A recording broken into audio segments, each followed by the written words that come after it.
தெரியாது, அறிவிக்கிறது தெரியாது, அமெரிக்கா இங்கே இருக்குன்னு கூட எனக்கு தெரியாது. ஆனால் கிழிக்கும் போது நான் பார்த்த பின்னாடி ஒரு மனித உருவம் இருந்துச்சு. கண் எங்க இருக்குன்னு தெரியும், வாய் எங்க இருக்குன்னு தெரியும், மூக்கு எங்க இருக்குன்னு தெரியும். அதை கரெக்டாக ஒரு மனிதனை நான் சரிப்படுத்தினேன். இந்த உலகம் சரியாக எனக்கு கிடைத்தது அப்படின்னு.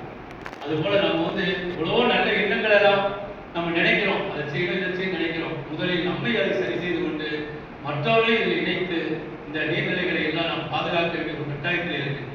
ஏனென்றால் அப்துல் கலாம் ஐயா சொன்னது போல உலகம் இன்னைக்கு எப்படி போயிட்டு இருக்குன்னா ஒரு பெரிய ஆபத்தை நோக்கி போயிட்டு இருக்கின்றது. எல்லாத்துக்குமே தெரிஞ்ச விஷயம் தான். ஆனா அதுக்கு என்ன செய்யணும் அப்படின்னு கேட்டா மரம் நடுறதும் நீர்நிலைகளை பாதுகாப்பதும் தான் மனிதனுக்கு ஒரு முக்கியமான பாடமாக அவர் எடுத்து சொல்லியிருக்கின்றார். இந்த இயற்கை பேரிடர்களும் அதைத்தான் செய்து கொண்டிருக்கிறது.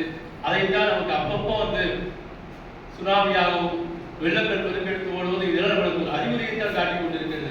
ஏனென்றால் இந்த பனிப்பாறை உருகி கொண்டிருக்கிறது. பூமி